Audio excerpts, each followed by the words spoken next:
don't understand that. Joanna said you're going to be married no matter what we might think about it. Well, that's not the case. Unless you two approve, and without any reservations at all, there won't be any marriage.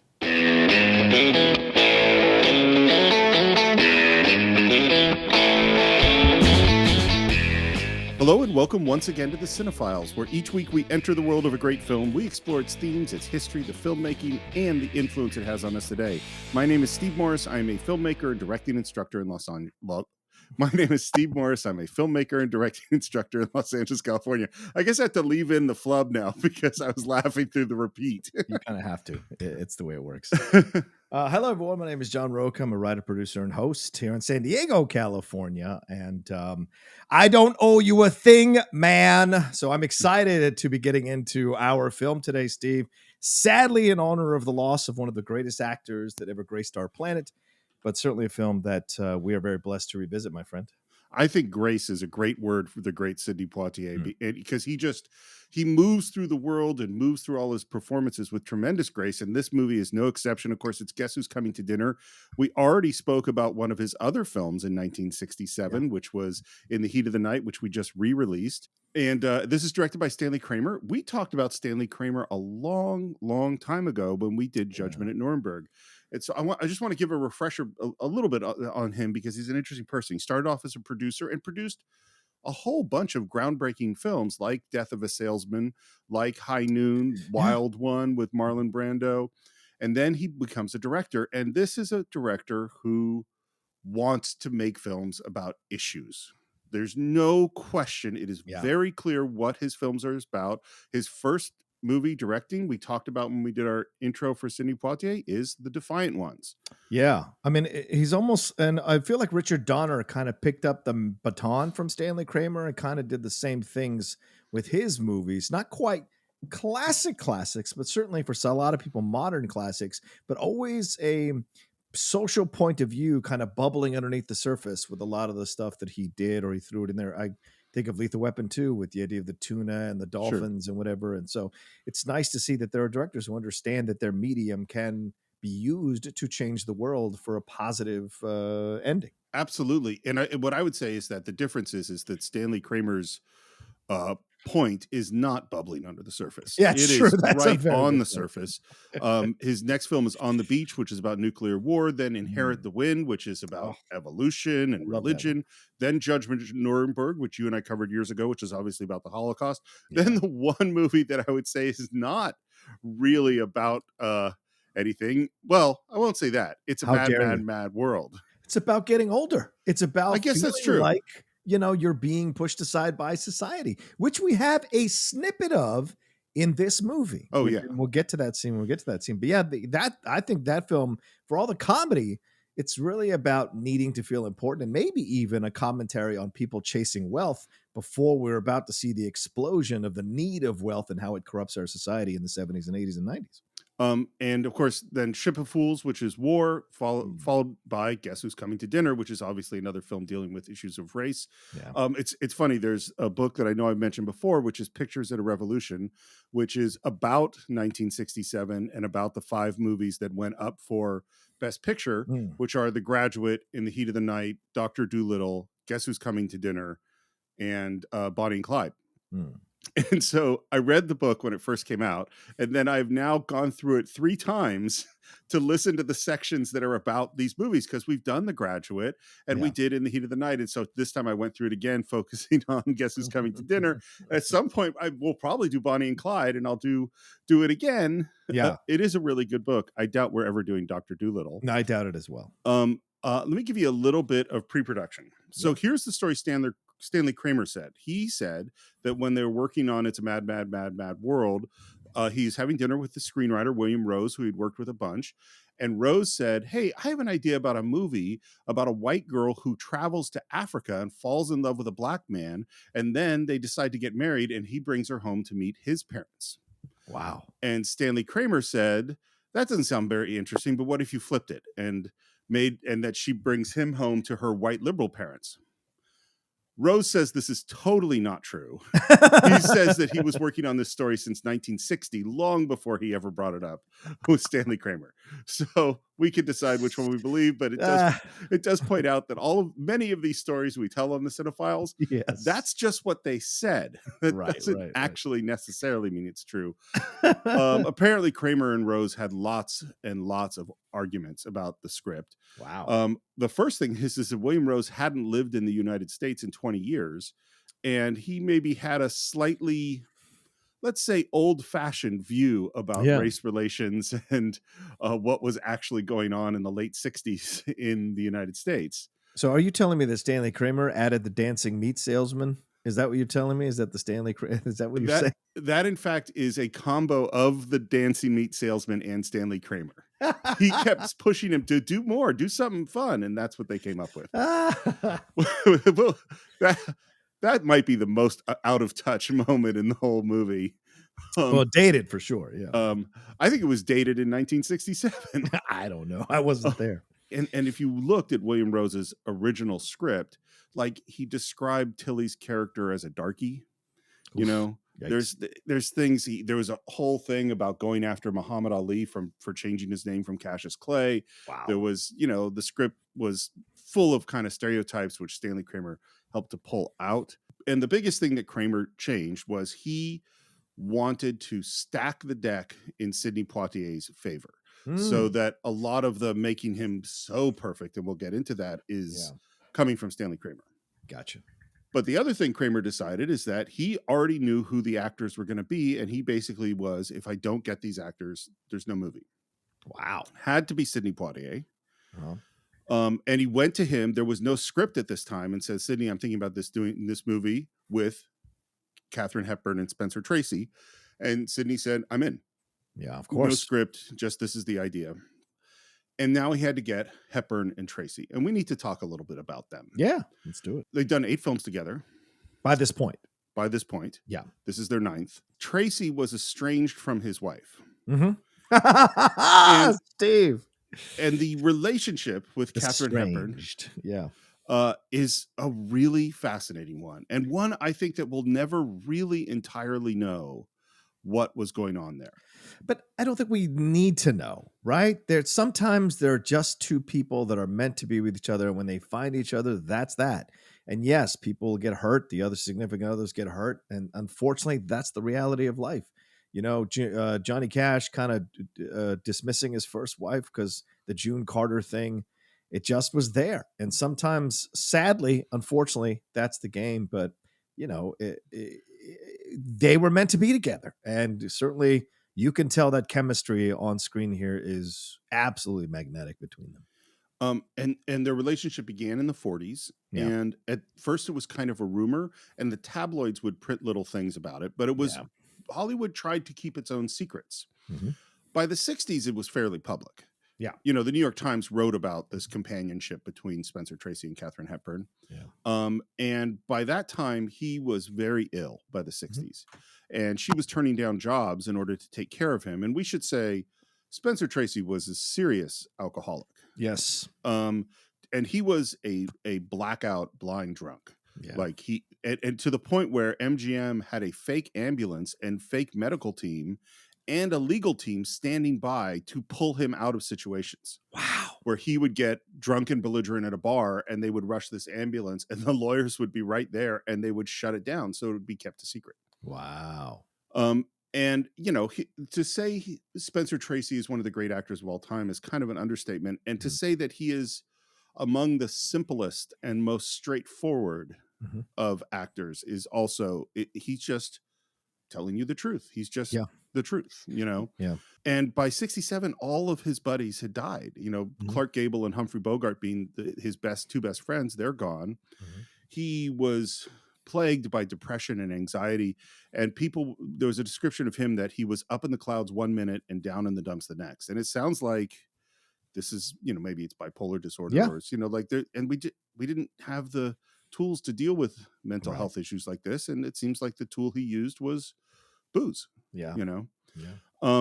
There's also, by the way, rumors, and in fact, a recent book that says that in fact, both Hepburn and Tracy were bisexual or had, and that part of their relationship was built around that there was But regardless, they had a deep, deep, profound, loving relationship. Yeah. And Kramer wants them both to be in the movie, and he goes to see them. And Spencer Tracy says, "I'm too sick." I Yeah. mean, he had recently been in the hospital for his lungs had filled with fluid, and he's, he says, like, "I can't make another movie." And Kramer says to him, "Spencer, you can sit and be sick in that chair and rot, or you can get up and do something really important." And he goes, "Okay." Yeah. Wow. So Sidney Poitier has never met Hepburn and Tracy, Mhm. and so he goes to have dinner at their house. And it sounds like it was fairly awkward. Katherine Hepburn. It's so funny what this movie's about, because it sounds like Yeah. Katherine Hepburn was a sort of classic liberal elite Yeah. who had certain beliefs about civil rights, Yeah. but had never worked with an African American, had no relationships with African Americans, didn't really know much about them. And she said, just the classically tone deaf sort of things, the sort of, we would call today like microaggressions, but Yes. like she says, "Oh, I know a lot about Africans. I've been to Africa."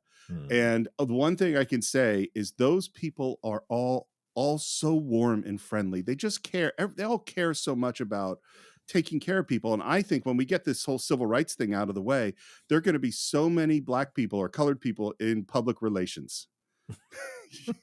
You know? Well, I mean, and to give a little background with, I mean, Katherine Hepburn's mom was one of the leaders of the suffragette movement here in the Yes. States. Yep. And so, I mean, the suffragette movement has now been getting kind of analyzed and explored here lately to see how these white women kept women of color out of their suffragette movement. And Oh, yeah. so, yeah, so the exploration here is, once again, in 2021, what you see happening now again with the Me Too movement, women of color being kind of marginalized by white women in charge of the Me Too movement. These have been the accusations. We've seen that board just get dissolved a few weeks ago. So, and no matter how much we've progressed, there's still issues here that need to be kind of highlighted and explored. And maybe there should be a movie about this at some point down the road that is just as profound and effective and moving as Guess Who's Coming to Dinner, to finally highlight this a little bit more, so generations afterwards of women, white women who come, don't marginalize women of color in their organizations. It's important. Well, and this is the thing, is like people move forward a certain point, Yeah. but we all have blind spots. You know what I mean? Yes, Like true, that's true. the And unintended sometimes. of course. Yeah. Well, and that's what I think is so fascinating about Katherine Hepburn's speech about people Right. going into public relations, is she thinks she's saying something really nice. Yeah, to her, that's as far as they should. That's incredible just to get that far. Yeah. Well, and she's giving them a compliment. You Yes. people are all so warm and caring. It's like saying, people saying to Jewish people like me, "Oh, you're so good with money." And it's like, that sounds like a compliment, and it kind of is, but it's also a stereotype. You make a mean taco. You people, you Latinos. Yeah. Look, I'm sure you make a mean taco, John. I don't make a mean taco, nor do I aspire to. Actually, that wouldn't be somewhere I'd say was your strong suit. Yeah, agreed. I made So would my tacos- girlfriend. I made tacos night before last. They were delicious. I bet they were. You're a great chef. Oh, thank you. So the other thing too, by the way, and this is from many, many sources, is apparently you would go to see Tracy and Hepburn, and she would start talking, blabbing away, and then he would tell her to shut up and let the men talk. And it was, apparently Tracy was a very domineering personality. Wow. And apparently, I mean, the love that Hepburn had for him was just immense and profound. Yeah. The other thing that's going on during this year, before we're going into production, is this is the year of Loving versus Virginia, which is the Supreme Court case Oh, right. Yes. about interracial marriage. And when they Yes. went into production, the decision had not yet been made Yeah. about whether or not interracial marriage should be legal throughout the United States, because it was illegal in like 17 states, which comes up in the film. Yeah. They shoot the first day, Mhm. and then they get shut down. Wow. And the reason they get shut down is because no insurance company will pay for will insure Spencer Tracy. Oh, right, because of his physical condition. And this is the thing. We've talked about a bunch of movies where the story behind the scenes is as interesting as the story on the Yeah. screen. Things Yeah, like yeah, yeah. Apocalypse Now and Jaws, and in those movies, it was just like crazy chaos going on. Yeah. I think that's true in this film too, but there's one story, and that story is Spencer Tracy. Yeah. And the story and the reality is, it wasn't just that he was sick; he was dying, and everyone kind of knew he was dying. Yeah. Like, and it was a real question of whether or not he was going to make it through this film. Yeah. This is a very, very sick guy. And so the first thing that happened is Stanley Kramer and Katherine Hepburn forfeited their salaries in order to cover Spencer Tracy. So their salaries became the insurance for the film. So if Spencer Tracy made it through the film, they get paid. Right. And if he Right. doesn't make it through the film, they don't get paid. This next thing they do is the entire schedule is built around Spencer Tracy's health. So he was only, his scenes would always be shot first in the morning. He would shoot only 2 to 4 hours in a day. That's all he could do. Wow. And they would do, you know, these things that we've talked about, like on Back to the Future, which is they shot the master, and they shot his close-up, and then he went home, and then they shot everybody else in the scene. And then in the middle of the shoot, he started not showing up at all. And several days would go by that he was just too ill to come to the set, and they just had to figure out what to shoot. Right. And Hepburn is very, very protective of him. She's working lines with him. She's making sure he's okay. She's watching his health. And when he gets too fatigued, she goes, "That's it, Stanley, we're going home." And it sounds like as much as she was bossed around by Tracy, she showed up on the set and is like, "We got to change this design. I would never have those flowers there. Is that where you're going to put the camera, Stanley?" Well, I mean, she's a woman of strength. Oh, so yeah. she respects a man of strength. Now, their behavior or their relationship is their relationship. Neither one of us was inside of it. We don't know, the actual ins and outs of their relationship. So however it's constructed is constructed. But it's not surprising to me, especially after seeing Being the Ricardos recently. I mean, that's a woman who also was just as strong and powerful and alpha in Lucille Ball. But Desi could at times be a bit domineering with her in certain situations, in certain ways. So it's just that kind of situation where, we can look on from the outside. But for her, if it worked for them, then so be it, and no surprise that Katherine wanted things a certain way. She's absolutely very powerful energy. I have one more thing I want to say before we get into the movie, and I'm trying to figure out how to articulate this the right way. Okay. They're not criticisms of the film, but I am going to point a few things out as we go, because this movie, more than any movie we've ever done, I feel like this movie is making a rhetorical argument. And there's a whole bunch of stuff put in place in a very specific way to strengthen a specific argument. Yeah. You know what I mean? Like, yeah. Can I help you say it? Yes. Are you saying that this is a film that walks the line between propaganda and a regular film? No, I mean, Okay. I think that's 100% true. Okay. What I'm saying is, like, you're in a debate class. Yeah. And you're thinking how best to frame a political position to persuade a group of people. Right. That's what I think Stanley Kramer is doing, is that there's so much of the movie that is done in a specific way because he felt that would be most persuasive. Sure. Yeah, which is a really interesting way to make a film. Well, I'm going to be curious to see what you think after we're done with our discussion, because there's going to be a lot that we dive into. And I found myself this time around finding more alternate points of views to have about certain scenes and certain situations, which is magical when, because you're an older person looking back at a film like this, it changes your mind from what you've lived, so I love that. So me too. I had the same thing. Should we tell why we picked this movie? Yes, let's do it. We mentioned it on the live show, but I think it was really funny. So Sidney Poitier passed away, and as I usually do at these tragic moments, I text my friend John and say, "What movie are we going to do?" And then, there's the thing where you are texting with someone and you each text something at the exact same moment.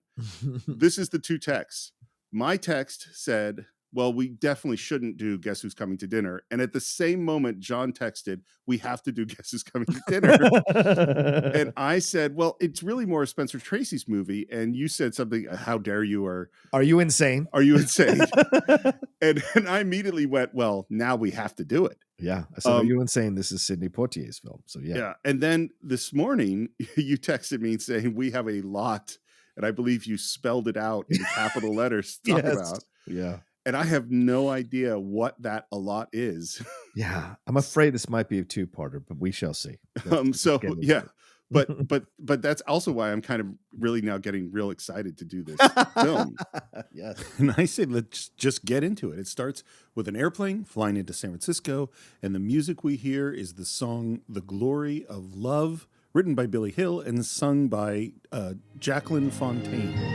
That's the story that's the glory of love. And the plane lands, and we see Sidney Poitier and Katherine Houghton get off the plane. Mm-hmm. Katherine Houghton is Katherine Hepburn's niece. Yes.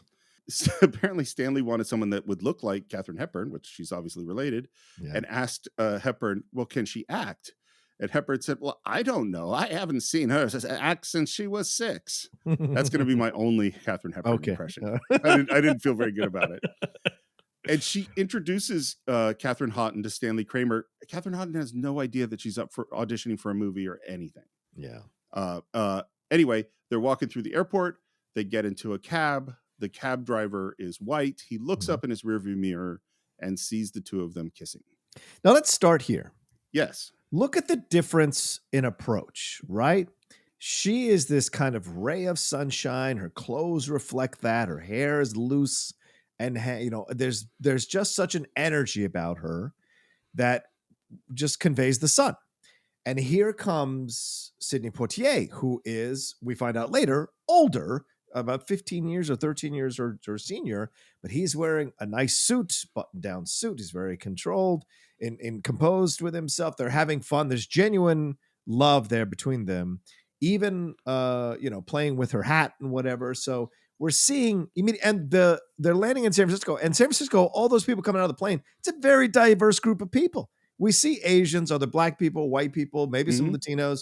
So they're landing in the right place in their minds, and I think Stanley did this on purpose. I'm going to set this, as he said, with the liberals, but I'm going to set this in San Francisco, which, of course, Steve, Haight-Ashbury. This is the height of liberalism is in San Francisco. The Graduate also, isn't that set in Northern California as well? The Mrs. Robinson and the family is in Southern California. Oh, sorry. She goes to school in Berkeley. Yes, Berkeley. So this idea that this is the place to kind of make a commentary is fascinating.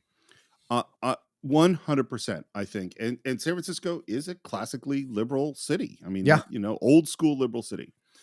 This seeing a Black man kiss a white woman is crazy on a movie screen at this time.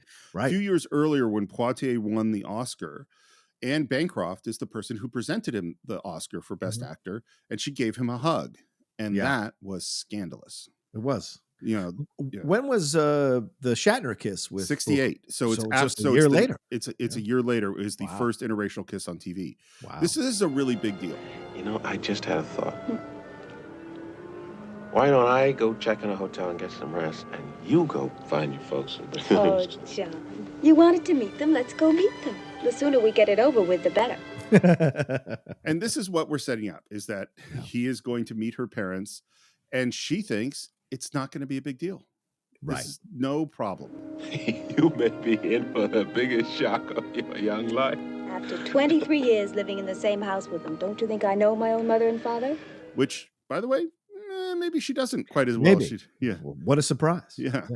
And we head to a gallery, which her mom runs, and they go inside to this art gallery, and there is Hillary, who is the manager of the gallery. She's played by Virginia Christine, who is the Folgers coffee lady from when we grew up with those Folgers coffee commercials. Right.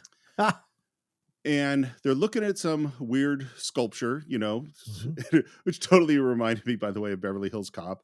I wanted Serge to come in and say, "You want some espresso?" Axel. Mrs. St. George, I'd like you to meet Dr. Prentice. Dr. Prentice, I'm so pleased to meet you. And you can tell. Yeah. This woman is A, curious, B, disapproving, C, probably kind of a racist. Yes. And here we are, as you said, landing in the hub of liberalism, which is San Francisco. And here we have the first kind of older white woman they run into. And she's, you can tell, maybe not a racist, but certainly, well, maybe a racist, but certainly shocked. And then underneath there is that color of racism for sure. But I also want to point out here, this is ironic because art is supposed to be the thing that breaks new ground and show and you know, kind of it inspires you to think differently about something or challenges you as a viewer about your well-held beliefs about something, right? As an appreciator of art. And the installation that Sidney Poitier turns on, I think is very fascinating because it makes this whirring sound, Steve. So there's this undercurrent of uncomfortableness from natural sound from a thing they've put in the scene, which I think is brilliant. It's subtle, it's slight, but it's there bubbling under, almost conveying what her mind is going through as she's seeing this, and that we as the audience are experiencing as we're watching her face very clearly convey that she is unsettled by this development. Right, and processing. Yeah. So I'll tell our listeners something funny about how the show gets made is that I make this huge document that has, everything that happens in the movie. And then as we're going, I'm looking and going, well, I don't have to spend too much time on that because we don't want this thing to go on forever. And then you bring up an amazing point. So I was going to kind of skip over the sculpture, but that was an amazing point that never occurred to me. I think that's why our show works, brother, man. Yeah. But yeah, I mean, and like I said, watching it this time, I was able, and I think because we do our show, my mind and the stuff I do, now for a living, my mind is attuned at times to, I don't catch everything, but certain things pop out in ways that they didn't before. And it was really fast. And it's Poitier who comes back and turns it off. Yes, that's a good point. Very interesting. Well, and this is the thing, that sculpture was a choice. Yes. You know what I mean? Absolutely. It wasn't like an accident that thing's there. So it actually bears some scrutiny. And the most important thing to watch is after they leave and are cute and romantic, you see her face, Hillary's face, just turn. Yeah. Very, very cold. Yes. Very cool. We're back in the cab and we talk about how all the amazing decisions that her mom has made at the art gallery. And this is a thing I think we could skip over. Yeah. And we come to a very, very fancy house. It looks like it's up in Pacific Heights, which is the really rich area of San Francisco. And there's one of the things that's amazing, and particularly if people have just watched In the Heat of the Night, because that's the episode we just re-released, contrast Sidney Poitier's performance in The Heat of the Night with this. Yeah. He is so gentle in this film and so cute and bubbly and there's so much going on with him in every moment, including this where he's just trying to get a tip for the cab driver and he puts on the silly hat. Yeah. It's really, really cute. What do you think about that moment, though, when he goes, $10.50, pal, and he gives him $12 and he just pauses the guy and goes, yeah. That seemed like there was even an undercurrent of racism there, that he was that this old man had lived long enough that he is now ferrying around the people that he probably looked down upon when he was younger. And now they're reaching above their station to become doctors and what have you. And he's still a taxi driver. Well, so I don't know. I think it's 100%. I think it's more than that, though. What is the first thing he saw? Right. Them kissing. I think it's 100%. He is not happy with who he just had to drive around and what they did in the backseat. Right. 100%. Good point. We go inside this house and let's be real clear. Joanna or Joey's family, they're rich. These are ultra rich white people who are very successful, and they've raised a free thinking daughter who is very privileged. We would say that in 2021, extremely privileged. So much so that she's so oblivious to thinking that this would be an issue. But Katherine Hepburn has a great retort later to that point in the movie. She absolutely does. But there's so much that she is not aware of. Yes. And because even like, I mean, you've gone home to some girlfriend's folks' house. Yes. Can you imagine if you walked into this house? I did walk into a house like this a couple of times. As a Latino dating a white girl in Southern Virginia, I have had this experience. I've had this concern, this worry. This has always been a thing. Listen, those country boys don't play, and the dads are very clear when you're not white how they feel about it. It wasn't all the dads, but certainly I had 3 or 4 experiences where I've walked into a house knowing immediately that the father was not happy to see his white daughter dating a Latino guy. Very clear. And one of the things that I think they really avoid entirely is there's a whole class issue here. Yes. But we're not really going to deal with that. Like everyone adjusts very easily to being in this really fancy place, I think. Well, We'll see. We'll see. And now we're going to meet Tilly. Yes. Oh, Isabel Sanford. Ah. So first of all, she's an awesome actress, and of course This we'll is later see her in All in the Family and Jeffersons. Yeah. She got paid $600 a week. Wow. And this is a big gig for her. Mm-hmm. And she is shocked to see. First of all, she's surprised that Joey's home early. Yes. And then the fact that there's this black man with her, Mhm. she is not pleased. Right. And she doesn't know anything about him, but she sees him in a suit. Yep. She sees how good looking he is, and immediately she thinks that he is taking advantage of Tilly. Like that's what with just the staring and all of it. She is just kind of grasping, and she and look, I am not black, so I'm going to offer my opinion through that perspective. Having, I'm not Katherine Hepburn here saying, the black people in Africa and anything, but I have grown up with numerous black friends, had numerous conversations about movies in fact, one of my, literally my best friend who is black, legitimately, Maurice, I texted him, we were doing this movie and we went into a, 30-minute text exchange about how much we liked the movie at certain points. And he points to this situation and the speech later with his dad as something that really struck him as a black man and the classism that exists even within the black community. For him, it was interesting to see that being highlighted in this movie. That's totally true, by the way. And I definitely am wrong because in this instance, there definitely is a thing going on. I find the writing of Tilly to be somewhat ham-fisted, Oh, really? Okay. Yeah, I just find it a little. I would have wanted it to be a little more subtle. It's fine when it gets really nuts. I mean, it's we'll get to it. Okay. But she's clearly not that pleased. And Joey asked for some sandwiches out on the terrace. Mm-hmm. And they walk through this very fancy mansion. Do you like it? And again, Poitier is so cute. He goes, It's beautiful. and they walk out on the terrace. And then he says, Oh, What? hey. and sees a beautiful young black woman. Yeah. And that's Dorothy, who works there, helps Tilly out during the week. Her name is Barbara Randolph. Okay. She is the adopted daughter of Lillian Randolph, who that name I didn't know, but she was the maid in It's a Wonderful Life that comes in. Whoa! Who's so great. It comes in and says, I've been saving up for a divorce. If ever I get me a husband, that's the adopted mother of this person. Wow. She was a Motown singer. She never had a huge career. But she opened for Marvin Gaye. She toured with the Four Tops, Gladys Knight and the Pips. Like that's the world that she was in. And there's just this one moment where he kind of makes a sort of sexual innuendo kind of joke, which is really the only somewhat sexual thing we get to see from Sidney Poitier.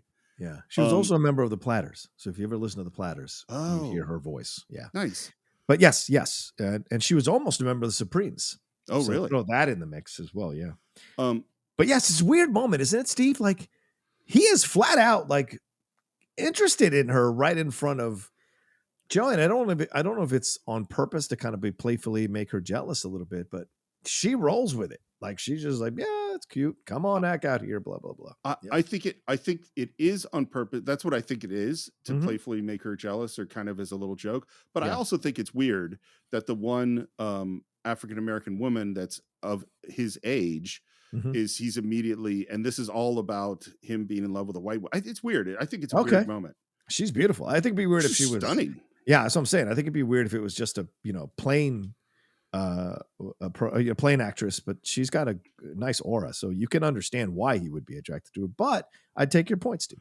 Well, it's like I 100% understand why you'd be attracted to her. Yeah. I'm attracted to her. She's gorgeous. Yeah, but it's like I go like, well, why did you want to have this in here? That's my thing. Thought so too. That was weird too. I agree. I mean, just like this thing with the delivery boys. Like, why am I watching this? You know, delivery boy. Hey, I ought to call my folks and get that out of the way. Okay, use the phone in the study. Okay. Are you going to introduce me? Not on the phone. Aren't you going to tell them about me? I'd rather write to them. This comes up several times. Yes. He does not want to tell them over the phone. He wants to write to them instead. Or are we going to keep our marriage a secret from them? Why didn't I think of that? See, that's a thought.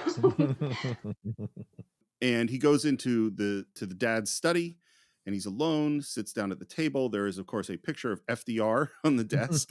Just if we hadn't made the point that these are old white liberals. and we hear the theme, the "You Got to Give a Little," playing in the background. In fact, it plays throughout this whole movie. Yeah. Do you remember what other movie we worked on that opened with a theme song, and that theme song became almost the entire score of the film? Offhand, I don't. It's probably It was a million. a long time ago. Yeah. The movie is High Noon. Oh, right. Yes. Produced by Stanley Kramer. That's right. Oh, interesting. Okay. Yeah. I feel like that was used for a commercial campaign, but I don't know. Tilly talks to Joey. Well, I got a right to my own opinions, and you want my opinion. I don't care to see a member of my own race getting above himself. And at this moment, this is the only angry moment we see from Joey. Then I don't want your opinion, and if I ever do, I'll ask for it. And she starts to get mad at Tilly. Yeah, she does. And then switches it to Sweet, and she says, Oh, Tilly. I'm sorry, I didn't mean that. But you can't mean what you're saying either, and you're so wrong. Look, you're the last person I'd have expected to take such a silly attitude. What do you think's going on in this scene? Oh, well, first of all, it's reflective of the fact that this is something that we've seen in numerous movies through the years, right? Where the black maid who has raised the white child, has a little more leeway to express her opinions with the white child, usually a female child. We saw it in The Help recently. Yep. You saw it in Gone with the Wind. Not recently. Which led to an Oscar for Hattie McDaniel. But we've seen this happen. So to me, this was a believable exchange between these two women. And it was just there to kind of highlight this approach that the older black generation has to the younger black generation who is coming through and, in essence, benefiting from the fights and the wars that the older black generation has gone through in this country. And there's a little bit of resentment there.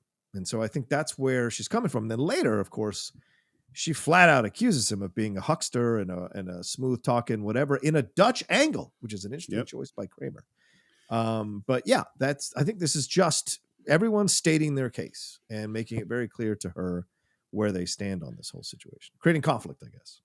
Again, this is why I love doing the show with you, is I asked a question and you answered it perfectly, but that was not actually what I was asking about. Oh, but your answer was great. And I'm so glad you did. What I was asking about is Joey's, what she's saying to Tilly. Oh, you can't mean that either. And you're so wrong.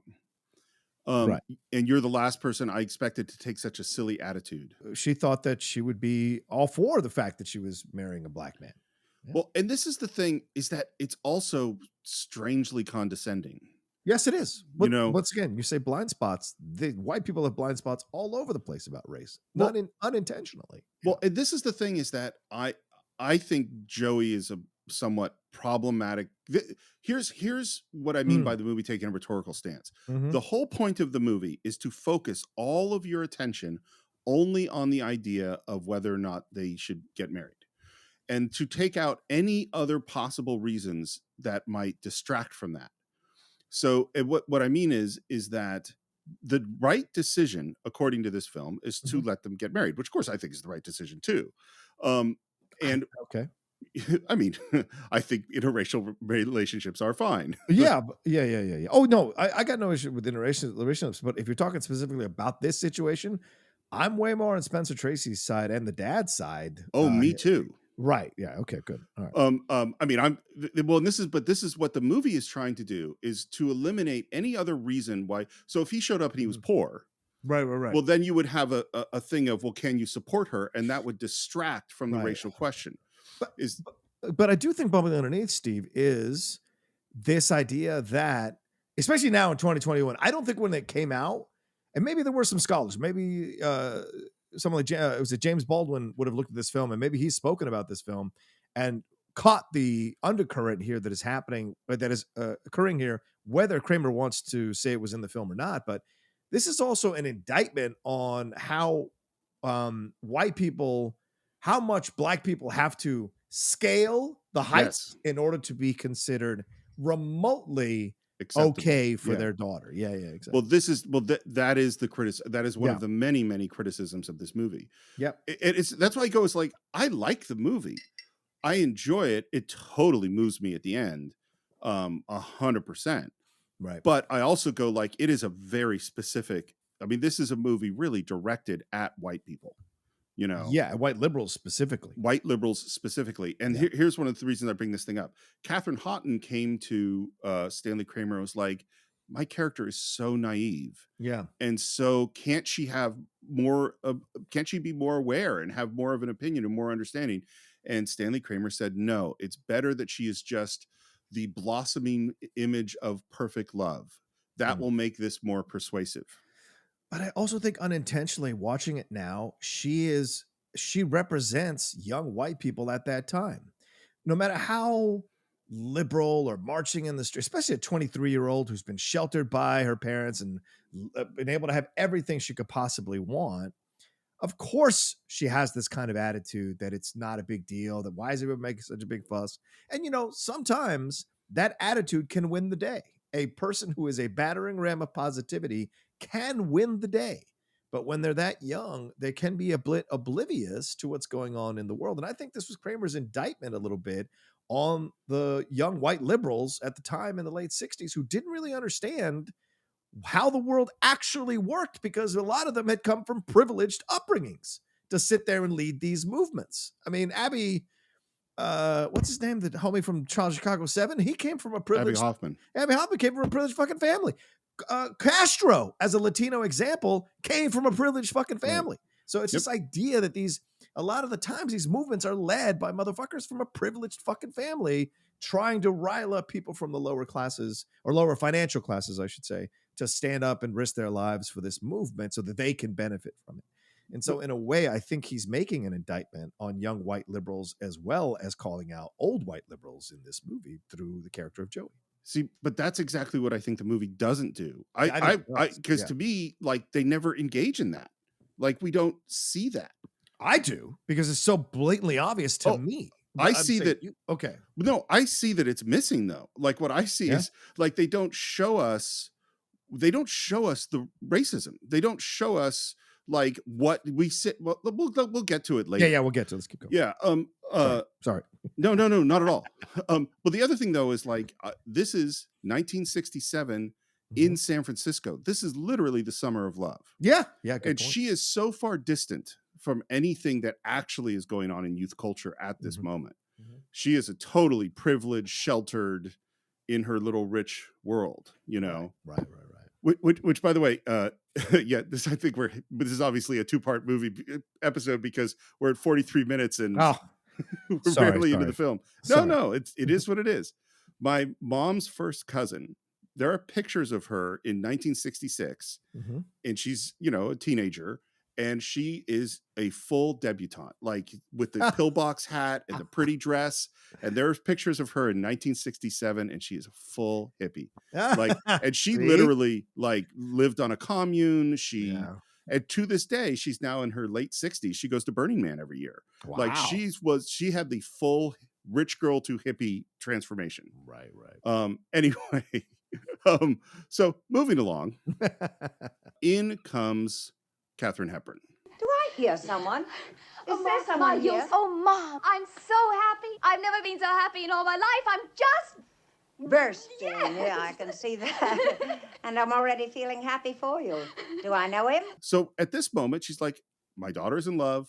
I'm super happy. Yeah. And she says, I've never known anyone like him. Never known anything like this. I fell in love with him in 20 minutes. And then we cut to Sidney Poitier on the phone with his dad. Well, fact is, Dad, I met this girl. You what? You met a girl? Yes. Well, why didn't you say so? Mary, he says you met a girl. She live up there in San Francisco?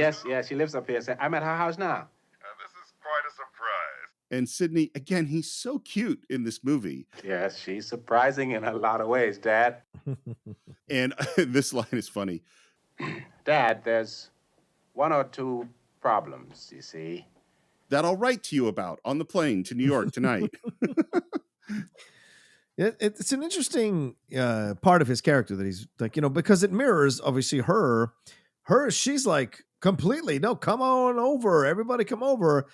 And Sidney, because he's older, that character that he's playing, Sidney, he is concerned about how people are going to, because he's lived in the world a little bit more than she has, not as sheltered, and he's seen it. So there's a different approach. But with his parents, he gets reduced back to being a scared kid who doesn't want to upset his folks, which is a nice color to have on him. Well, and we don't get to see that conversation of him saying, "No, Joanna, this is a big deal." Right. You know, that's what I mean of like the things that we don't see, you know. Well, she alludes to the fact that they've had these conversations, though. So the conversation's been had. You want to see it as well as what you're saying? Am I clear on that? What I'm saying is that this movie is about, really centrally, will Spencer Tracy say it's okay for them to get married? I don't agree with you at all. This is fascinating. That is the whole drama of the movie. The whole drama of the movie is their relationship. I don't think so. Yes at or all. no. I know that's why we have two different approaches to this film, because I think him saying yes or no is absolutely irrelevant. I think she's going with him whenever he says yes or no. It's an 8-minute speech at the end of the film. Oh, we'll get to the straight white male school and everybody in the room later. But that is exactly what it is. Yeah, let's get to that later. So by the way, Katherine Houghton would rehearse with Stanley Kramer, and then in would sweep Katherine Hepburn and say, "Is that how you're going to play the scene?" Oh, of course she did. Oh. And she can, this puts Katherine Houghton in a really complicated position. She goes, "This is how I've been directed by Mr. Kramer." And that apparently went on throughout the entire shoot. Ugh, horrible. He was married before, and he had a son, and it was so tragic. Both his wife and his son were killed in a train accident in Belgium 8 years ago. Yeah, wow. Which I think is a really good setup for the character. I agree.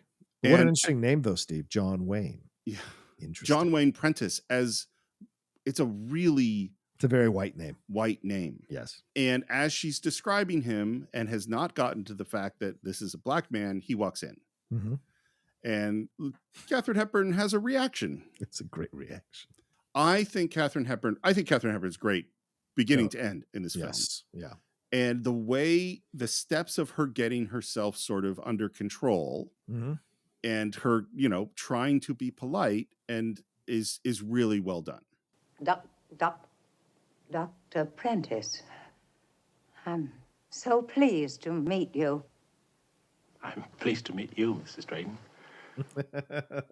And then I love this. Mrs. Drayton, I'm medically qualified, so I hope you wouldn't think it presumptuous if I say you ought to sit down before you fall down, I mean. He thinks you're gonna faint because he's a Negro. And Tilly's made sandwiches, so they head outside. And Tilly, as she's serving them, her displeasure is very, very clear. Yeah, she throws the coffee mug at him across the table, yeah. And this is where, if I was writing this movie, I would have it be subtler.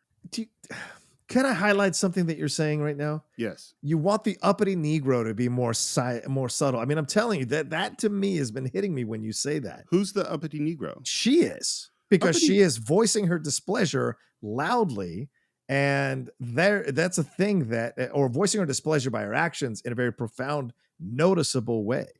And so to me, you're saying you want her to be more silent with a protest or quieter with protest. So first of all, I'm trying to clarify that with you. Yeah. But before I get to that, that's not my understanding of the meaning of the term uppity. Oh, my understanding of the meaning of the term uppity is that she thinks that Sidney Poitier is uppity, that it's someone who is acting above their station. That's what I always thought the definition is. Well, uppity Negro, as I've understood it, is someone who a black person who talks out of turn, who is of lower station. Oh, that's interesting. Yeah. So. According to the dictionary, it is self-important or arrogant. Right. That's more what I think. Okay. But you don't think she's being arrogant by throwing that coffee at him and then right in front of her white employers and anything like that? Arrogant? No. I think she's being very strong in her displeasure. Okay. So I totally take your point. Yeah. I think it weakens her as a character. I think she's a stronger character if she was more in control of this. But we have that already with his mom later. So to have had the two women be more subtle with their approach to their displeasure. That's a really good point. Really good point. I like the balance, but I take your point. I get where you're coming from because you're looking at it as a director and what you think the effective approach would be here. But I like that we have two different approaches for the black women in the film. Well, and we'll get into Yeah. Bea Richards' character because that is a whole thing too. Okay. To talk about. And we hear a little bit that Dad is going to be playing golf with Monsignor Ryan, and that they have to talk it over dinner because John is flying to New York. And then tomorrow night, he's flying to Geneva to do 3 months' work for the World Health Organization. And what I intend to do is fly to Geneva next week so that we can be married. And that's the whole situation. In a nutshell.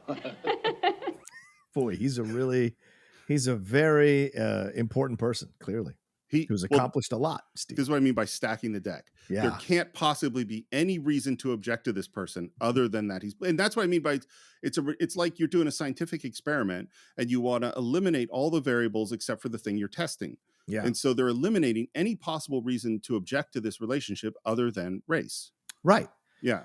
But I think Stanley Kramer is doing this on purpose because he's got to make this palatable to 100%. Yeah. So you have got to present the best, in his mind, the best version of a African-American man so that people watching it in 1967 might think twice about some of their own racist tendencies or racist points of view. That's what I mean why I wanted to say at the beginning. I'm going to point out things. It's not a criticism. I think Stanley Kramer is doing exactly what you just said. Yeah. He is he's making an argument to be palatable to a certain group of people. Yeah. And that is how this is working. Absolutely. I love the line. I told him 97 times that it wouldn't make the slightest bit of difference to you or to Dad, but he just wouldn't believe me. And that's why he's watching you so closely right now while he's pretending not to watch you at all. That's one of the moments where I really see their relationship and why he loves her. And then they talk about like maybe there's a softer way to introduce this idea to Dad when he gets home. And we're going to have to do it right now because here comes Spencer Tracy. Right. And he runs into Tilly, who tells him all hell's broken loose and there's a doctor here. And he's now worried about there's a doctor, something happened, and Joey's here. And he comes out and there's a big hug. And then we have this scene. And what I like too, by the way, so on this one, they just introduced John without saying anything about the relationship. Right. And you can see how Spencer Tracy's character reacts to a black man in his house without this relationship stuff. Yeah. No issues with him being a doctor. Is actually pretty impressed by that. Very nice guy right off the bat. You think in that moment. Yeah. And I would say he has no reaction to him being a black man. Yes. It's just, this is an interesting person to meet. Hello. Nice to meet you. Were you practicing in San Francisco? Well, no, I'm not established in any one place. I'm in tropical medicines, mostly in Africa these past few years. Oh, well, that sounds interesting. Everything about Dr. Prentice is interesting. And this moment's great. He says, well, I'm sure wish I had more time. And he walks away and then he stops and he turns around. I love that he's loosening his tie and says, what the hell is going on here? And they all kind of look at each other. It's like, well, this plan didn't work either. See, we have a sort of a situation here. Joanna and I didn't just meet in Hawaii. We spent a good deal of time together. I mean, all the time after we met. And, well, we have this problem. Which, by the way, that's where if I was Dad, I would go, wait, is she pregnant? Like, which would be really too fast to find that out. I fell in love with your daughter. And as incredible as it may seem, she fell in love with me. And we flew back to San Francisco to see if you or Mrs. Strayton would have any objections if we got married. And there's some reactions to this. And Joey, who thought her parents were just going to be great with this situation, goes, Daddy, you're making John and me nervous. Am I? Well, I wouldn't want to do that. I wouldn't want to make anybody nervous. How about you, Chris? You nervous? Sit down, doctor, before you make me nervous. I do love Spencer Tracy. He's so good. And the thing is, he comes in, as you said, Steve, very nice, very on top of things, very cordial, super accepting of it. Not an issue with John being there, Dr. Prentice being there.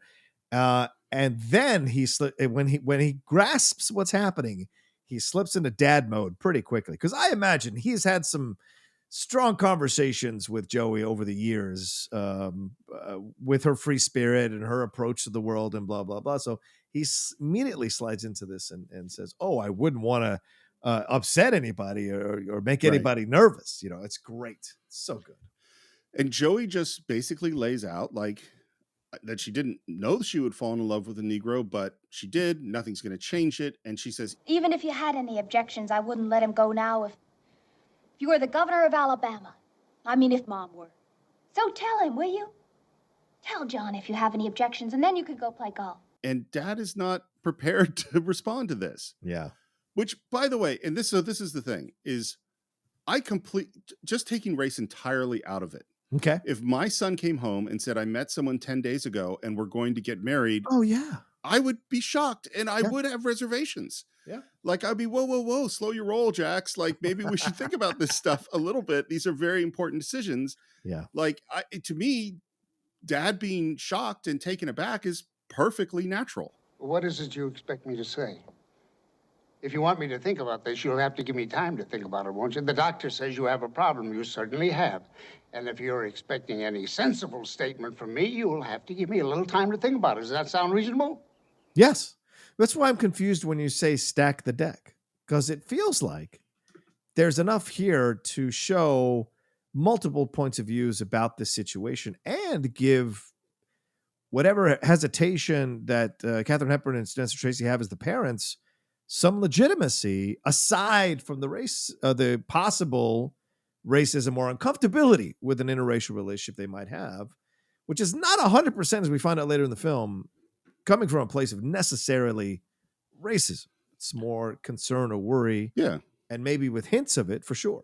But like certainly that moment is very clearly, that. You know what the difference is between you and me, I think, on this? Yeah, is that there are subtle things that aren't overtly happening in the movie that you are responding to. Oh, totally. That I am going, I want that to overtly happen. Or is that like, You want the quiet parts to be loud and the loud parts to be quiet. Well, no, what I'm saying is that if Dad said, hey, wait a minute, I just think this is moving too fast. Yeah. It's not about a race thing.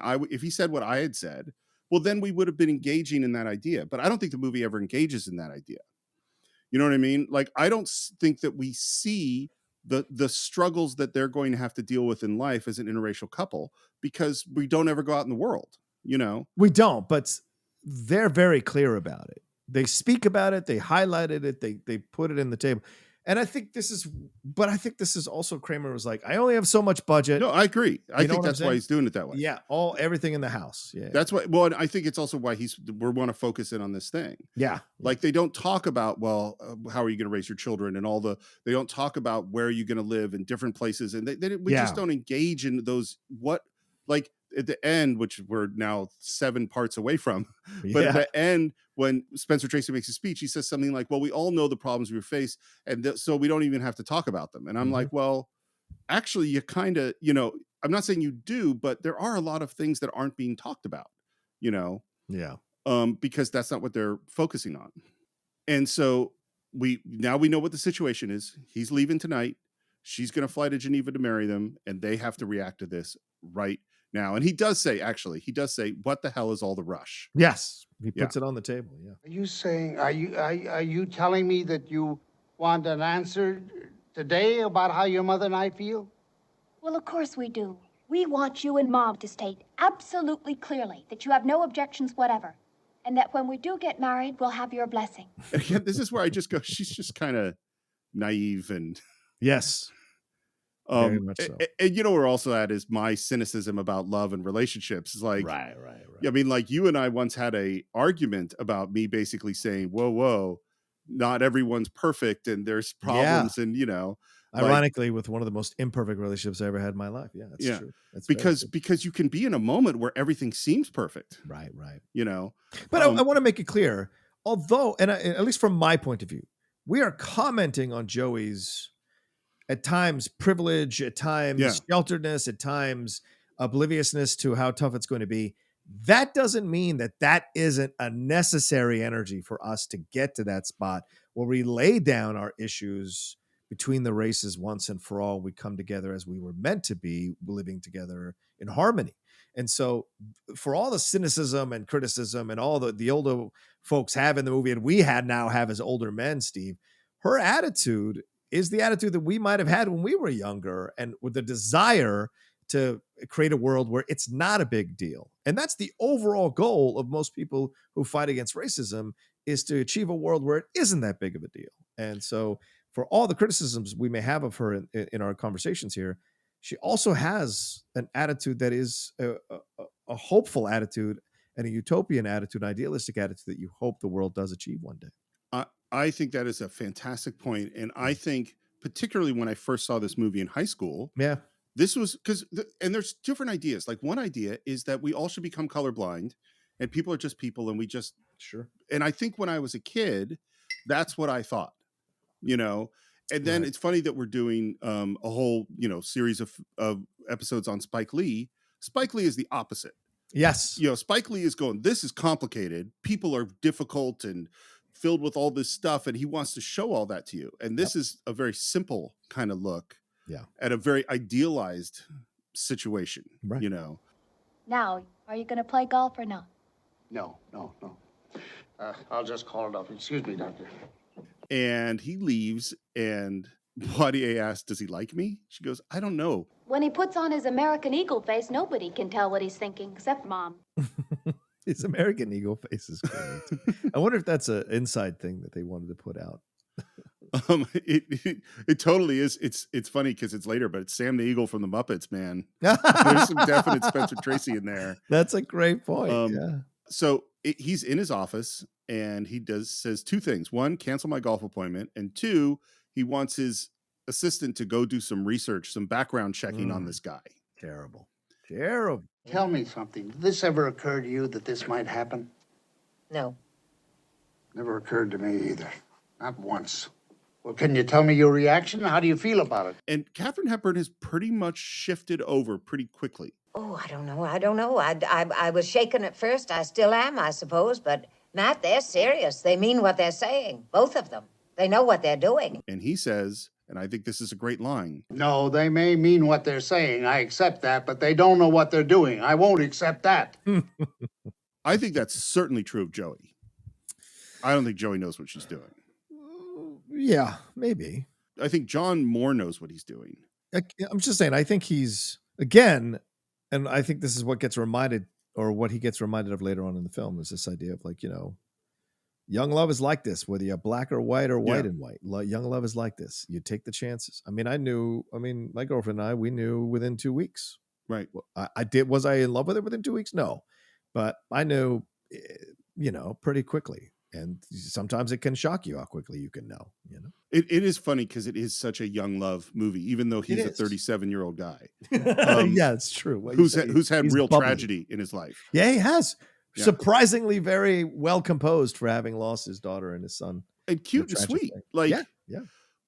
Charles Foster Kane wasn't like that. No. Well, he was messed up before he lost his wife and his son. That's true. But speaking of which, John knocks on the door and comes in and wants to speak with them privately. And he basically tells them about this decision he's made. Joanna thinks she's committed and that our whole future is settled, but there is no real commitment. And up to now, nothing is settled at all. I don't understand that. Joanna said you're going to be married no matter what we might think about it. Well, that's not the case. Unless you two approve, and without any reservations at all, there won't be any marriage. I appreciate that, Doctor. It's almost in the form of an ultimatum. Which is an interesting pronunciation. Yes. Not quite, Mr. Drayton. All you have to say is goodbye. And then he thanks them for the opportunity to speak to them, and he walks out. Is what John's doing fair to them? No, I don't think so. I think it's awful. Yeah, well, awful is a strong term. But I just don't think it's fair. But please explain why you think it's awful. That's maybe that is too strong a term. But it's like putting your whole marriage on, because again, just taking the race part out, to say that people are unreservedly going to support this marriage of people you met 10 days ago is like, that's just not realistic. Right. And to place the entire burden on your daughter's future happiness on you making this decision in the next 4 hours, you know, that's a lot to throw on these people. And I don't think this is fair. You're absolutely correct. And I think that's what's great about the film. Every single person has flaws in this movie. For all they call it the magical Negro. It's all the stuff they talk about here nowadays in the last few decades, that term. that Sidney Poitier represents in this movie, he too has his own flaws in how he's dealing with this and how he's approaching this. He's letting her take the lead. You're a 37-year-old doctor. Like you, and it's not about, controlling the relationship. It's about saying, no, we're going to take this step by step, piece by piece, week by week. You have just as much say in this relationship, and you're allowing her to take the lead. There's a little bit of fault there. And then all of a sudden you're putting it on these people you just met less than an hour ago. Yeah.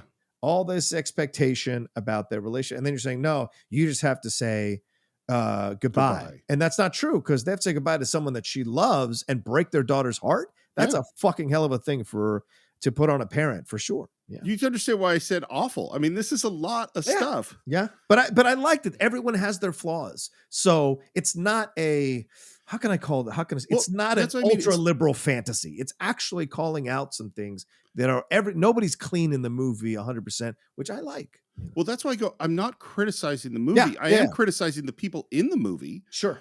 Well, like it's your point that I think I hadn't thought about just that way, but yes, she is 100% taking the lead. Yeah. And therefore the most naive person and the most sort of, rainbows and lollipops person is the one who's driving the bus on some level. She's the one that is, and she's also the one confronting all the, if you say the bus analogy, all the speed bumps and the potholes, she's the one driving the bus when they confront them. So she's confronting them first, so it's interesting. And this is what I mean by the conversations we're not having. And again, I'm not criticizing the movie, but we don't hear him say, like, listen, when I was in medical school, I had to travel through the South. Yeah. And there was 300 miles where there wasn't a bathroom I could use. Yeah. And, talk about sundowner states and things like that. And that if you marry me, then you're going to have to experience that. There are going to be places that we can't live. There are going to be places that people might be violent towards us. People are going to say things to you. We don't see, now maybe he had that conversation with her, but we don't see it. It's not part of the film. You know what I mean? And and those would be very sobering things. And if he had really laid it out in a harsh way, she wouldn't be all rainbows and sunshine. You know what I mean? They wouldn't approach it this way. Anyway, the next moment is really great because Katherine Hepburn says, he's right about Joey, too. You know that, don't you? Yes. And thank God he is, Matt. That's the way I feel. Thank God he's right. She's 23 years old, and the way she is just exactly the way we brought her up to be. We answered her questions. She listened to our answers. We told her it was wrong to believe that the white people were somehow essentially superior to the black people. Or the brown or the red or the yellow ones, for that matter. Yeah. Anyway. And when we said it, we did not add, but don't ever fall in love with a colored man. It's a great speech. Yep. One of the basic principles, the idea behind the movie is someone expresses a liberal, civil rights minded thing, and someone else asks, but would you let your daughter marry one? That is the heart of this film. Yeah. Is that question. And what I really like about it is that is where the rubber meets the road, because we can all be, and this is where I think the movie is so smart, is that we can all be really liberal in the abstract. Yes, of course. It's when it's brought face to face and you have to make a decision. That's where it's hard. It's in practice. Yeah, of course. Yeah. And then the phone rings and his assistant gives the most ridiculous resume of this guy, and they find the $2.20 he left because he wanted to pay for his call to LA. Yeah. Again, he's pretty perfect. But he can also afford it. Yeah. Well, the money stuff is weird because his parents seem to have way more money than I feel like they should.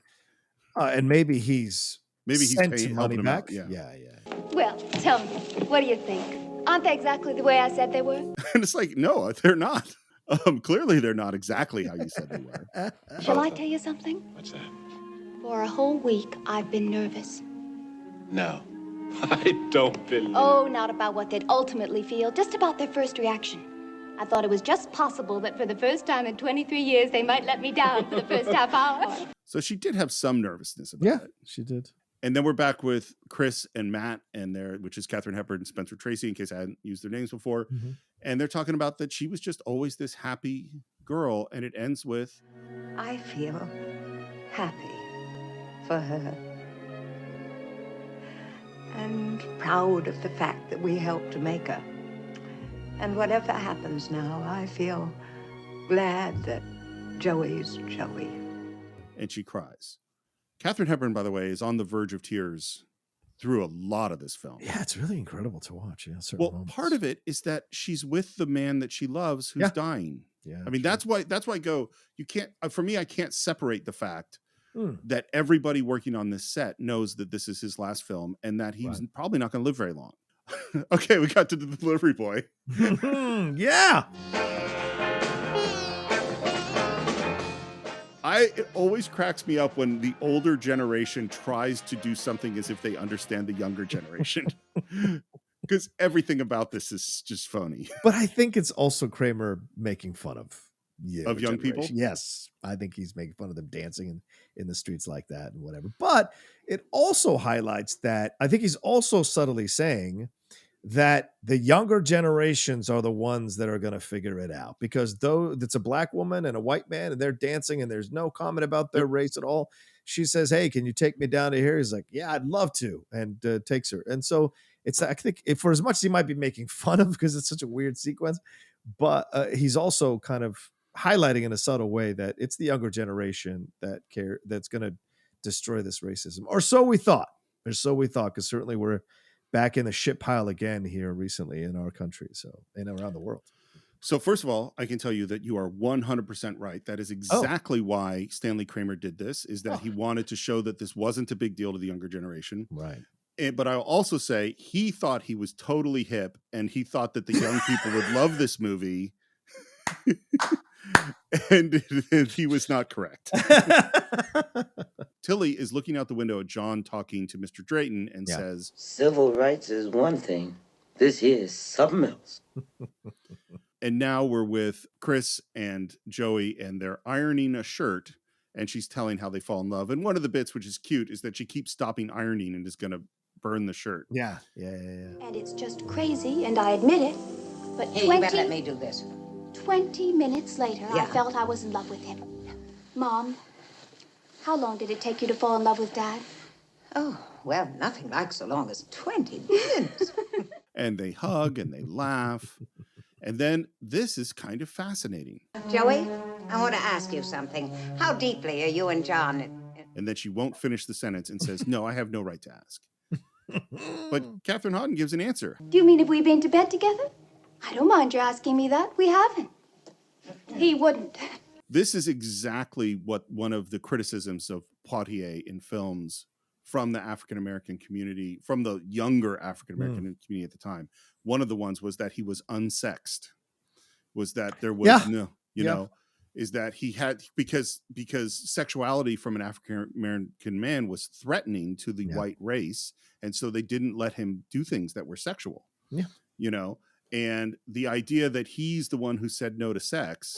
I don't think he could have been in much doubt about my feelings, but he just wouldn't. So she was willing to wanted to have sex with him, and he said no. I get the complaint, and I understand the complaint, but I also think you got to understand things in context, which is this is 1967. And I mean you, obviously. I mean the people who had issue with this. Poitier still broke the barriers, broke the walls down so that you could have a blaxploitation films in the 70s. So you could have more films that had black leads in the 70s into the 80s, 90s. I mean, Denzel said, "I walk the steps that you have walked, and proudly so." And so for all the criticisms of that, it's an indictment on the white culture. But it wasn't like Sidney was just along for the ride with some dumb black man who got used. He understood that this was the way to open the door, and whatever was going to happen afterwards was going to happen. There's no Spike Lee without Sidney Poitier. Hate to fucking break it to you, to people who are criticizing this. So I understand the criticism, but I also think I don't put any weight in the criticism, because you have to understand society as a whole, and this was their way of walking. I mean, if he was off having sex with her in every other scene, it wouldn't have had the effect, and because then it would have been a completely different kind of movie. This is a pure love movie. And so you're going to show that. It's not that it can't show pure making love. It's not that kind of movie yet. And so it's like, this is the thing that you're talking about. And so I always get frustrated when people say that, because they don't have any fucking concept of what it's like to actually break the walls down or be the first person through the wall, because the first person through the wall is never the person who's doing it 100% completely right. It just never is. And so, but they're at least breaking through the wall so that you can get through the wall and future generations get through the wall. I think this is such a critical discussion because, Yeah. first of all, the idea of blaming Sidney Poitier for this is just completely ridiculous. It's ridiculous. It's like he's walking a tightrope. He's not writing the movies, Yeah. you know, and he is, you know, as you said, the first guy through. And this is why it's like, I don't hate Joe Louis because I love Muhammad Ali. Right. You know what I mean? Right. They did different things. Yeah. What's weird about this is that Sidney Poitier is like Joe Louis or Jackie Robinson in the era of Muhammad Ali. And so what's happening is this crossing of cultural moments, because this is 1967. The Black Panthers were formed last year. Right. You know, like, you know, this is the movement is changing. And this is a movie that is of the earlier era. It has, and again, it's not a criticism of Sidney Poitier. I don't think this is a criticism of the movie. Yeah. I think it is merely a statement about different ways to approach the same topic. You But know? there hadn't been a Joe Louis in the acting world until Sidney Poitier. That is Sidney Poitier. Right. So he is and that's an indictment on on liberal Hollywood. That liberal Hollywood itself was behind the curve when it came to civil rights. When so many people, and you know, we have people who listen to us who are conservatives, who sometimes get upset with our politics. Let me tell you something. We will go after liberals as well. And I have no fucking problem doing that. And certainly here is an indictment of Kramer, in a way, is indicting white Hollywood liberals, rich liberals, but also Hollywood itself. If you look at it in perspective, you can indict Hollywood itself for not getting a Joe Louis until 1967. Yep. And when it should have been in the 50s. Or Jackie Robinson, which was also in the 50s. So the fact that Hollywood, which kisses its own ass for being so liberal, is so far behind the curve with this is a true indictment on itself. You know. Well, and as you say, there can't be Spike Lee and all these other things. Yeah. And you know, like that's the thing, is that's why blaming Sidney Poitier is such a ridiculous statement. Yeah. But there were horrible articles written about him. You know. They called him a Negro in whiteface. They called him, I mean, just terrible things. Yeah, bullshit. So he's getting attacked. And the other thing is, every single person working on this movie got death threats from the racist right. And so like and so Poitier is getting it from both sides. He's has death threats against him from the KKK and from the African American community. They're attacking him for being a sellout. Yeah. Yeah. And again, I understand where they're coming from and the point of view that certain people have about Sidney Poitier in that way, but I just don't agree with it. But they have every right to have that point of view. Obviously, being Black, their experience is more valid than mine in my point of view. So about this, well, I think that we have room for a multiplicity of opinions and a lot of and it's like, this is the year of Bonnie and Clyde and The Graduate and In the Heat of the Night and Guess Who's Coming to Dinner. Right. That's why that book is about this year, because this is old Hollywood and new Hollywood. This is when things are changing, you know? Need to get this book. There's a very strange scene with Tracy and Poitier where he's talking about that Black kids are better dancers. Yeah, that's... But the dialogue here is great because Sidney doesn't say we just have better rhythm. Sidney says it's our music. Yep. You took our music. It's our things that you're dancing to. Rock and roll, in essence, is Black music that Elvis and other people took and made success off of. So naturally, Black people have an instinctively better approach to dancing, which I don't know if you agree with it, or I don't know if it's true, sociologically true or not, but certainly it's a valid point to bring up, I think, because also another subtle shot here at the colonizing that white people can do sometimes with Black people stuff. I think it's a very good argument back, and I did not know the Watusi. Do you know where the Watusi comes from? No. It comes from the Tutsi people in Africa. It actually is an African-based dance, which I never knew. But the other thing, though, is the Watusi is like 6 years old. You know what I mean? Like that's like 62, 63, maybe. Right. It's not 67. I remember when I was about your age, my sports editor telling me that Negroes would never be able to play baseball. Now, I suppose if he wanted to, Willie Mays could be elected mayor of San Francisco. Yeah, Willie Mays. Yeah, the great Willie Mays. Yeah. which probably was true. Yeah, probably. I mean, there was no more popular person than Willie Mays in San Francisco. Say hey, kid. Doctor, we've talked about a good many things. But there's one thing we haven't talked about. Have you given any thought to the problems your children are going to have? Yes. And they'll have some. And this line rubs me the wrong way. And we'll have the children. Otherwise, I don't know what you call it, but you couldn't call it a marriage. Yeah, that was weird, right? It's talk about outdated points of views. Yeah. Is that the way Joey feels? She feels that every single one of our children will be president of the United States, and they'll all have colorful administrations. And I love that he says, "You made her. I just met her in Hawaii." And have you noticed that almost every time John tries to make a joke, it goes flat? Yeah.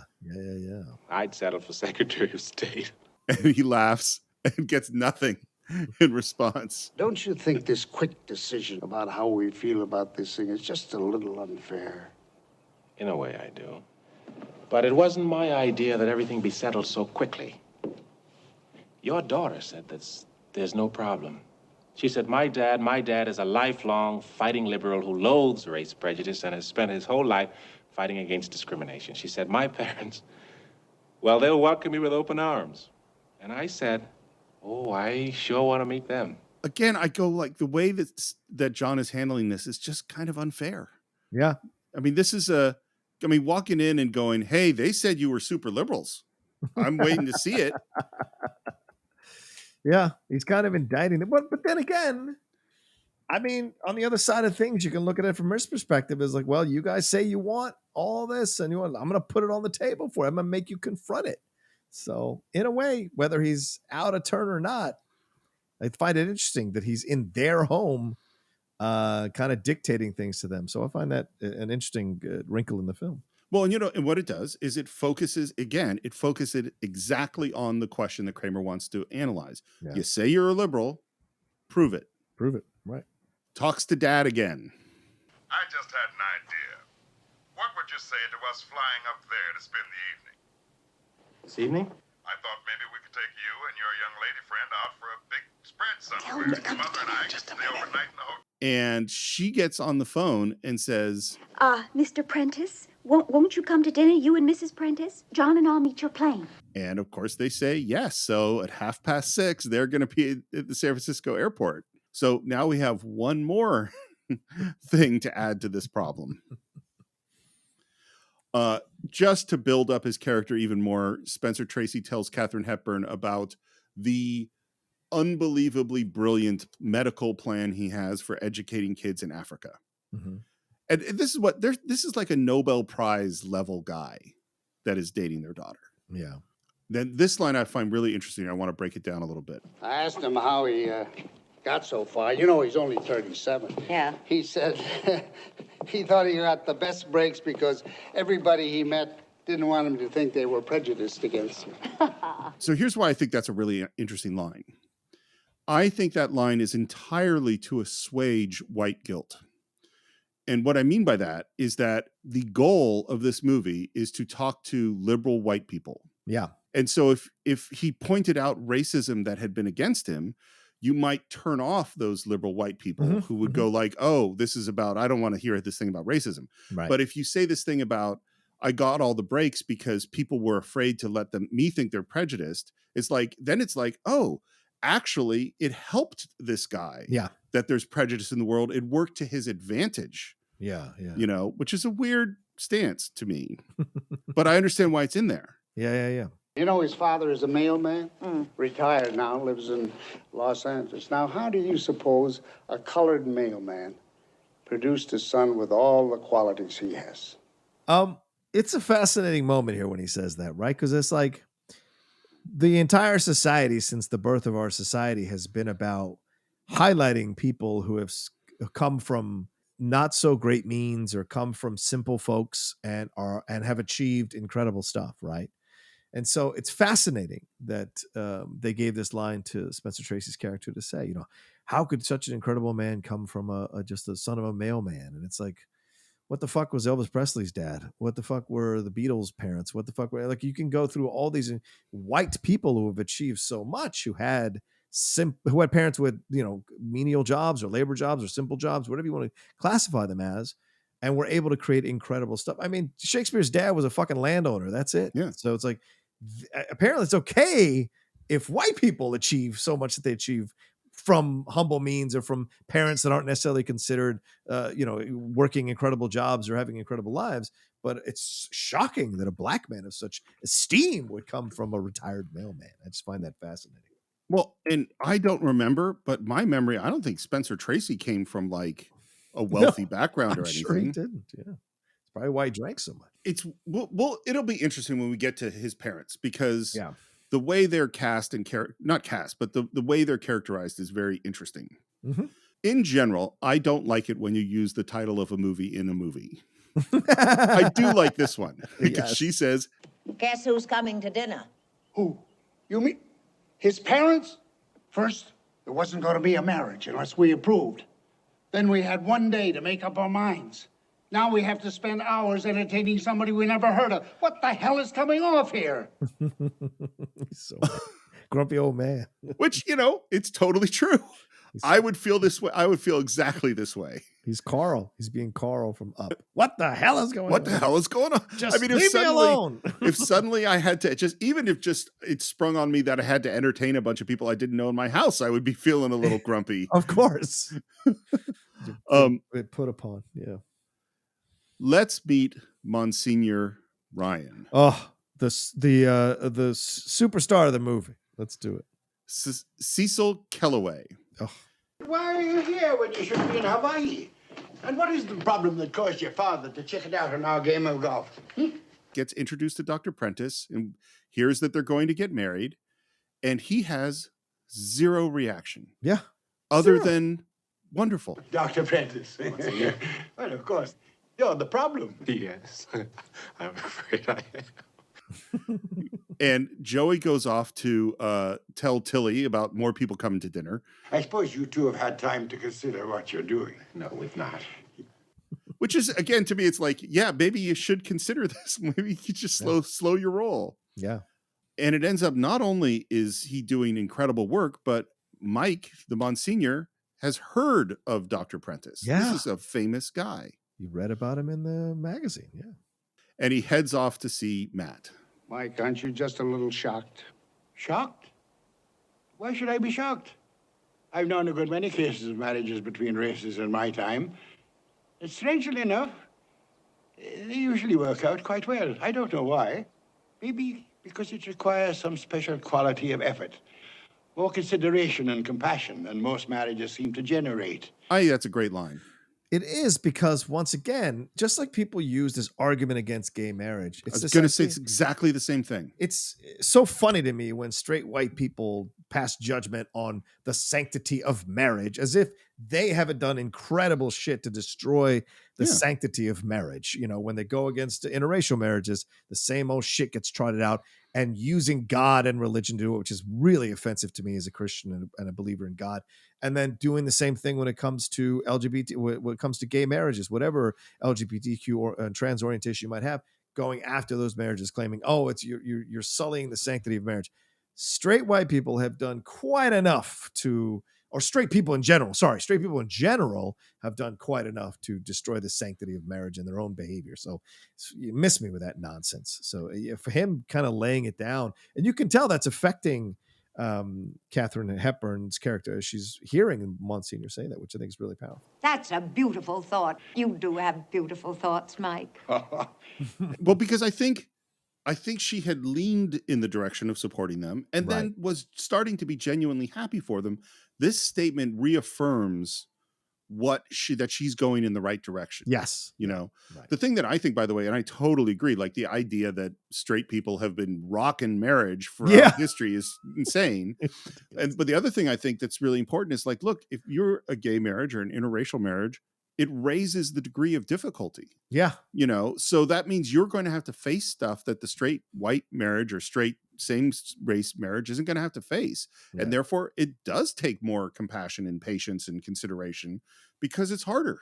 Yeah. Yeah. Agreed. I mean, just like, if a family is really struggling for money, they're facing challenges that the rich family is not facing. Yeah, exactly. Great point. And then Hillary shows up. My dear, Joey tells me that congratulations are in order and that you didn't even know. There is I think she plays the perfect level of cattiness. Mm-hmm.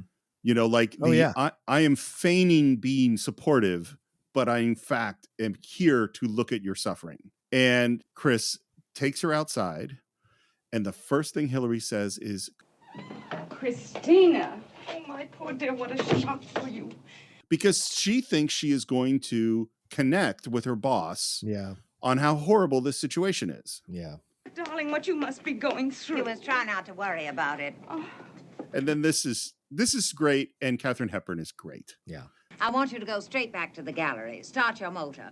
When you get to the gallery, tell Jennifer that she will be looking after things temporarily. She's to give me a ring if there's anything she can't deal with herself. Then go into the office and make out a check for cash for the sum of $5,000. Then carefully, Hillary, remove absolutely everything that might subsequently remind me that you had ever been there, including that yellow thing with the blue bulbs, which you have such an affection for. Then take the check for $5,000, which I feel you deserve, and get permanently lost. What do you think of this scene? I don't like this scene. I was going to ask you that. That's what I was going to ask. Why don't you like it? And I'll tell you why. Because it's played for populist reaction in the theater. Yes. Right? I mean, I wouldn't be surprised if you're in theater. People are like, yeah! You know, white liberals clapping their hands at themselves. Totally. But she has been questioning this relationship the whole fucking movie. So for her to get some kind of, I don't know, hero moment in this at Hillary's expense, I thought was wrong. And I also, in retrospect now looking at it, it looks bad. And also, you hired this person and she has worked with you probably for quite some time. So for you to all of a sudden have a moment where, you have some morality in the situation I found it to be very hollow. Although I understood the intention of Stanley Kramer to put this scene in here, because essentially he's telling racists to fuck off. But I think if Katherine had been like Mike had come in, the Monsignor had been no problem with their relationship, no issues with, then sure, let her have that moment. But when she was questioning it, not sure of it, and she's coming around, and you don't know if she's coming around because she's okay with it or because she loves her daughter, because those could be two different things. I don't think it strikes the right chord watching it now in 2021. I'm sure when I watched it the first time, I had no problem with this scene, but now I do. I think this scene is totally designed to make people go, yay. Yeah, I think Katherine Hepburn is great. I think it's done in a really fun way with the start your engine and all that stuff. Yeah. I think none of us like Hillary. True. But I agree with you. It's like her own husband is struggling with this thing. Yeah. And yes, I think we can say that Hillary is not going, I'm not a racist, but I worry about what might happen in a race. She is a bit of a racist. Sure. But the thing is, firing someone from their job for being a little catty is not cool. You know what I mean? Like she hasn't done anything overt. Right. She's done exactly like what we would call microaggressions. Yeah. And so I just think it's exactly what you said. It's like the whole family. I mean, Dr. Prentice's parents are going to have problems with this too. Yeah, it's like, so yes, it's a hero moment, but I think I agree with you. It's kind of hollow. It is hollow, right? Yeah. And it's interesting that she goes back inside and Joey goes, Mom, do you know what Hillary was doing? She was being an absolute bitch. She was. I almost wish you'd fire her. I really do. and she doesn't tell her, which is interesting that she did just fire her. Back outside, and Mike is really starting to realize that his old liberal friend is having some real problems with this. I don't know, Mike. I wish I didn't have the feeling that they'll never make it, that the whole thing's impossible. And this is the moment that Mike kind of goes, oh. Oh, you feel that way, do you? You're really thrashing about then. Yeah. And I like that he's kind of enjoying Matt's struggling with this. He says, that's very interesting indeed, and rather amusing, too, to see a broken-down old phony liberal come face-to-face with his principles. It's a strong statement from a Monsignor. And then even goes one step further and says, I always thought there was a closeted bigot hiding underneath some of your indignations. I'm like, wow, that's a big statement. Yeah. The coming face to face with your principles is one thing. But I always suspected you were a bigot. That's a lot. Oh, go to hell. You and your crowd are still preaching hell. Nice little shot of religion there. And then he's leaving saying, I got to help some souls before dinner, but then just totally slides in, I am free for dinner. Of course, he's not going to miss the show. He's not going to miss the show. And maybe, of course, because he's one senior, he wants to be there in case any fireworks break out, but he's not going to miss the show. I think it is 100% both. Please come. 7:30. The doctor's family are flying up from Los Angeles. Oh, well, in that case, you'll actually need me. Otherwise, your side won't even outnumber the blacks. Oh, man. Interesting. That line just kind of dies flat, I think. It does. It does. And then him walking out singing the Beatles is weird. We can work it out. I know. 1960s. I'm sure the Beatles saw that moment and were like, oh, my God. Well, and it seems pretty clear he's never heard the song. Yeah, not really. We could work it out, yeah. We can work it out. Is there any truth to the rumor that was the reason they stopped touring? Was the fact that an old man was singing? We're in the study and we're holding up a little statue that looks like Spencer Tracy. Mom did it. Do you think it looks like him? Well, guess what? Katherine Hepburn really did make that statue of Spencer Tracy. Oh, that's awesome. Yeah, which is cute. And in comes Mike, tells them that he's invited himself to dinner, and then shakes Dr. Prentice's hand and looks at them and says with so much joy, and this is why I love this guy, and I think he says, you know, you two make me feel quite extraordinarily happy. That's awesome. Yeah. You signal a possibility that is great for our future. You too. You signal that, and he takes that moment to really embrace it. And by the way, this guy Cecil Calloway was nominated for Best Supporting Actor for his performance in this movie. So, and you see why he's so good. Well, what I think, what you said earlier about each of these people having their flaws and representing sort of different things, I think is really key. And I think the thing about Mike is he, along with Joey in a way, is the purestly positive person. Yeah, right. There isn't a racist bone in his body. Right. He is just a happy, supportive, joyful person. Yeah. Whereas Katherine Hepburn and Spencer Tracy and Dr. Prentice's parents and Tilly all have to confront different parts of what they, Yeah. Because I bet if you went to Tilly in the abstract and said, there's this colored doctor who is doing all this tremendous work in Africa and he's, he could get the Nobel Prize. What do you think about that? She would say, that's amazing. Yes. But when he comes into her house, that's a different reaction. Right.